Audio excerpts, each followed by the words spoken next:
सच्चिदानंद रूपाय विश्वोत्पत्त्यादि Hathaway तापत्र विनाशाय श्री कृष्णाय वयं नमः।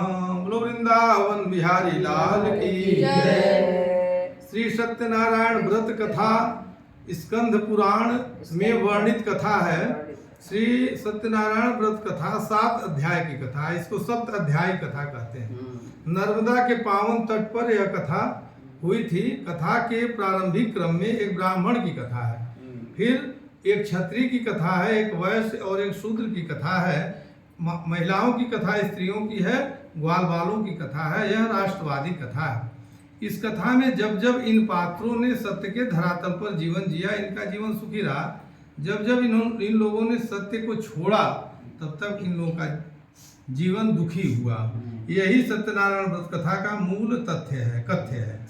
पूरी कथा का मूल कथ्य है कि धर्म न दूसर सत्य समाना, आगम निगम पुराण बखाना। धर्म के 10 विध लक्षणों में सत्य की अपनी महिमा है। जैसे धर्म है, दया है, सत्य है, यह धर्म के 10 विध लक्षण है जो मानव मात्र के एक है।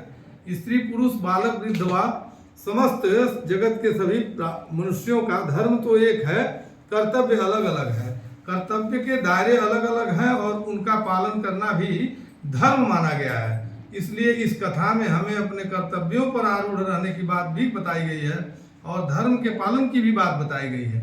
यद्यप कर्तव्यों का निर्वहन और धर्म का पालन करने में बड़ी कठिनाई होती है, लेकिन उन कठिनाइयों को सहना ही तप है। धर्म के मार्ग पर चलते रहना और आने वाली कठिनाइयों को सहना ही तप कहलाता है।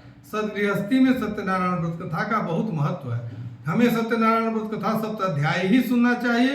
कथा संपन्न करने के बाद तिल आधा चावल, उसका आधा जौ और गुग्गुल जटामासी, इसको मिलाकर पंचमेवा आदि मिलाकर कपूर वगैरह सुगंधित द्रव्यों से हमें श्रद्धा पूर्वक हवन करना चाहिए। हवन करने से देवताओं को उसका भाग मिल जाता है, तो हमारी दृष्टि दोष हमको नहीं होता, क्योंकि आंखों के देवता सूर्य हैं, मन के देवता चांद हैं, कानों के वायुदेव हैं, मुख के अग्निदेव हैं।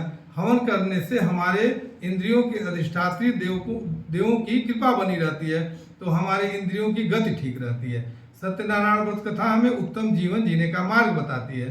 सत्यनारायण व्रत कथा घर के क्लेशों को, दुखों को, आपत्ति विपत्तियों को और घर के दोषों को दूर करती है। सत्यनारायण व्रत कथा एक ऐसी कथा है जो तुरंत इसकी तैयारी की जा सकती है। सत्यनारायण व्रत कथा अभाव में भी सुना जा सकता है। अगर प्रभाव हो तो प्रचुर मात्रा में फल फूल मिष्ठान व्यवस्था करके बंधु बांधवों को बुलाकर इष्ट मित्रों के साथ इस कथा का पान करना चाहिए। हो सके तो बंधु बांधवों को भोजन भी कराना चाहिए। श्रद्धा पूर्वक सब मिलकर, सबको आपस में मिलकर हवन करना चाहिए, ताकि हमारे जीवन की कठिनाइयाँ और समस्याएं दूर हों।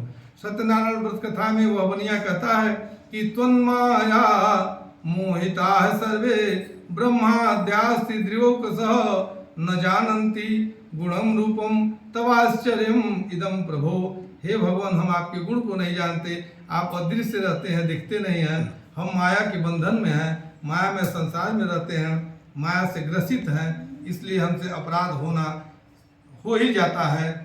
हमारे अपराधों को आप क्षमा करिए। पुरावित्तम च तत्सर्वम त्राहि माम शरणागतम। हमारी व्यवस्था को ठीक करिए। भगवान करुणा वरुणालय है, उनको दया आती है। सत्यनारायण व्रत कथा 7 अध्याय कथा है। 7 अंकों की बड़ी महिमा है। 7 ही दिन में पूरी दुनिया मरती है और जीती है। 7 ही समुद्र है। सप्तधान्य सप्त मृत्तिका का महत्व कौन नहीं जानता।